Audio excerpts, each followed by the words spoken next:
Welcome to this episode of Meet the Candidate, sponsored by the Greater Statesville Chamber of Commerce and Iredell Free News. I'm Beth Packman, and I am chairman of the Chamber's Business Advocacy Council. And we are here today with Steve Johnson, incumbent for the City at Large Councilman. Steve, welcome today. Thank you. And if you could share with our viewers for a minute, just a little bit about yourself. Well, I want to spend my time, if I can, speaking about Statesville. I believe that Statesville has unrealized potential. We're geographically well positioned. We have 2 interstates. We have 5 major U.S. highways. We have one of the best general aviation airports anywhere, and we have an abundance of water and sewer. So we have the assets to reach our potential. I believe to do so, we have to have a strategic plan. That would involve our land use plan, a financial plan, and infrastructure plan to meet our potential. This plan also has to be relevant to the needs of industrial clients in the digital age. What we have to avoid is making some of the mistakes that other jurisdictions have made up the I-77 corridor. I will say this, and I'm optimistic, with the Sheridan-Williams expansion, the North Point development, the Kathy Godley project, the TPA project on 21, and the Barkley Road project, I think you've seen a shift in the collective philosophy of City Council. I feel that we have an obligation towards economic development to provide better opportunities for our citizens, to pay for the legitimate needs of the city, and to avoid higher rates of taxation and higher fees. And I'm Steve Johnson, and I would appreciate your help. All right, we'll jump in with question number 1 if you're ready. What do you think is the number 1 priority in the city? For me, I guess my opening statement gave that away. I think it's economic development. I can't think of a city in our region that has more potential than Statesville because of where we're situated and the reasons that I mentioned in my opening statement. And I think it's time that we begin to exploit the strengths that we have. And we begin to recognize, quite frankly, some of the threats that we have. But I believe that a rising tide raises all ships, and I believe we need a broad-based economic growth in the city to benefit our citizens, of course to benefit the city coffers so that we can do what we need to do. And we won't have to burden people with higher taxes and fees. Okay, all right. If you could change one thing that the current city council has done in the last 4 years, what would it be and why? Well, there's a few things. Number one thing, and we're getting close, I would work to eliminate the solid waste fee. I think that its implementation was poorly thought out. It was voted in 15. When I arrived on city council, they were still debating on how they were going to implement the collection of the fee. So I think more thought should have gone into it. The second mistake that they made was that they collected the money. They gave it to the staff with no specific instructions as to what to do with that money. Now, people in government are good people, but when you're going to give them somebody else's money, you need to tell them what you want in exchange for that money and hold them accountable. And they just gave them the money. That money has become pretty much baked into the budget. And when you go 3 or 4 years where money becomes baked into the budget, it's hard to get it back out. But we've come up with a strategy I believe that's going to work where we can incrementally eliminate that fee. I believe I was against it because that it was unduly hard on people of more modest incomes. It was $120 per household, regardless if you had a $50,000 house or $500,000 house.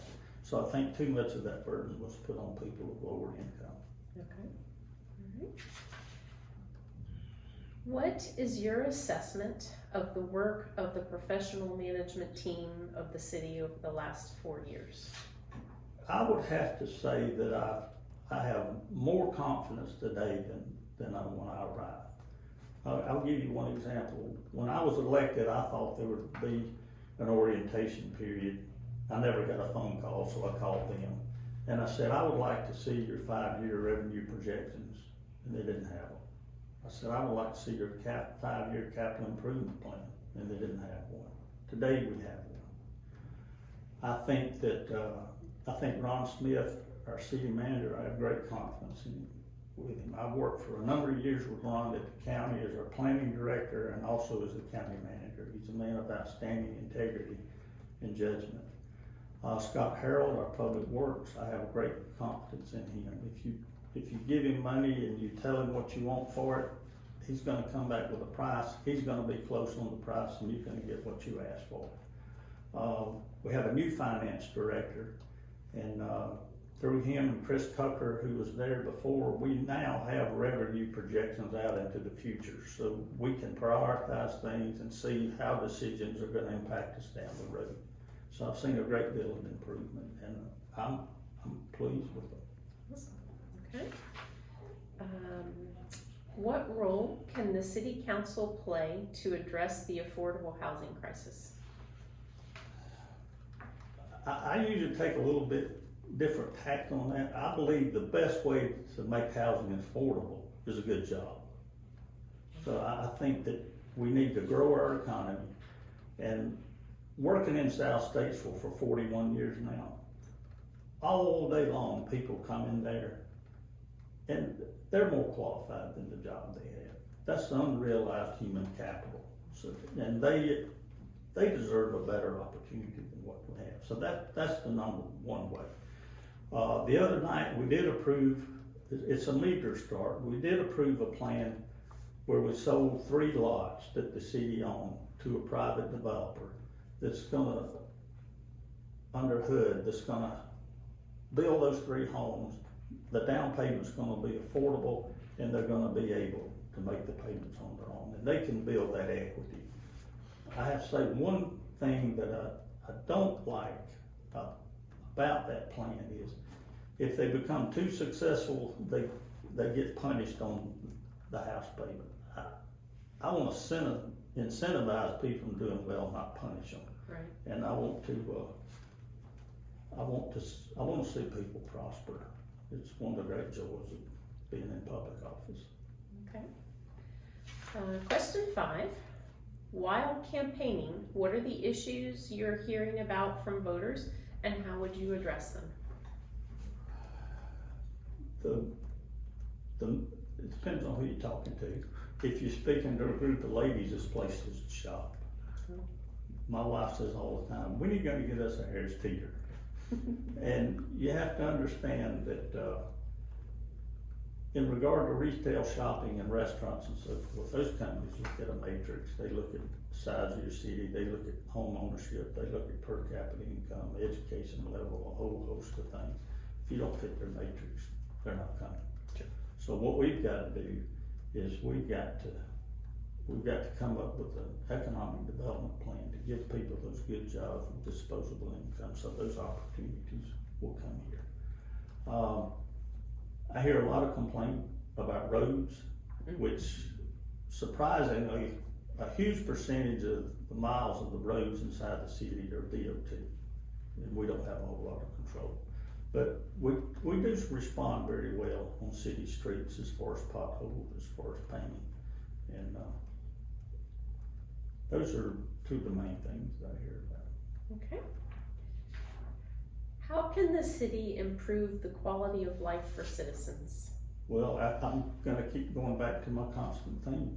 I think through economic growth. And the reason that I love economic growth is because it tends to unite people. When you lack economic growth and you have to raise taxes to pay for legitimate needs of the city, it tends to divide people because they see a greater percentage of their income go to the government. But to improve the quality of life, I think the number one thing we can do is expand the economy. I think we're doing better. I think one thing that we could do better for folks is a stronger effort on our minimum housing ordinance to hold not just landowners, but property owners accountable for the maintenance of their property. And we have seen progress in that. And I'll congratulate John Stafford. He's been the main force behind that and prodded us along. And I see the wisdom in some of that. Okay. What role can city play in improving the schools in the city limits? Well, that's a good question because I'm hesitant to go too far out on the limb on that because schools are primarily a state and county function. Counties are responsible for the building. State's responsible for the operation of the building as far as personnel. We don't really have a revenue stream to help them much financially. There are some things that we've done to help them on infrastructure to reduce their costs and so forth for various projects. I just have to be honest with you, given the revenue stream that we have, I do not see a significant role for the city in the schools other than through our resource officers maintaining a safe environment in the schools. Okay. What role does the city council and mayor have in the redevelopment of South Statesville?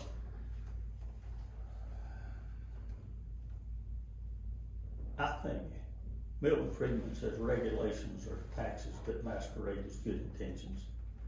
I think the Shelton Avenue corridor plant may be well intentioned. I work down there every day. I think it stifles development on Shelton Avenue. I quit counting in the UDO. I quit counting. There were 154 uses you could do as a business owner on West Front Street that you can't do on Shelton Avenue. Give you a personal example. If I wanted, under the ordinance, if I wanted to expand my store, which I would love to, then I have to expand out toward Shelton Avenue. And I have to remove the back part of the building and put parking in the rear. I own the lot immediately adjacent to it, but I can't do that under the ordinance. What that regulation has done, it's made it cost ineffective for me to expand my business. I really think that we need to revisit that so that we can get investment along the Shelton Avenue corridor. What we can do is we need to focus our efforts on housing standards in South Statesville. And I think that the liaison with the police department of South Statesville has gone a long way toward establishing trust between them and the law enforcement community.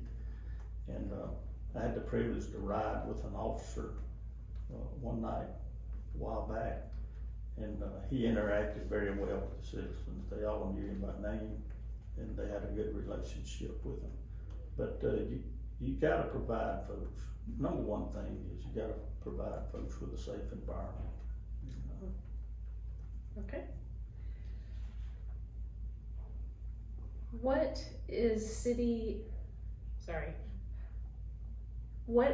the city already doing well with regard to economic development? Over the last couple of years, we have developed a better relationship. I'm not saying we had a bad relationship with the Iredell Economic Development Corporation, but we did not work with them as closely as we should have. And Jen Bozer's done a great job in bringing us to the realization that you can get people to build speculative buildings on their dime. You gotta be careful to provide them the right incentives and not to burden them with regulations. And let those companies right now, the one out on Barcoo Road is a speculative building that they're gonna rent to somebody. I talked to Mike Johnson with North Point Development the other night. They're gonna begin construction around June the 1st. On the first phase of that, that's gonna be probably close to $200 million. And they've already got people lined up when you look at that first building. So there has been a shift in philosophy toward that in greater cooperation with the Development Corporation and what's her name? Jan Bowles. Yeah, I can't say enough good things about her and Chad. They're doing a great job. Okay, all right. What,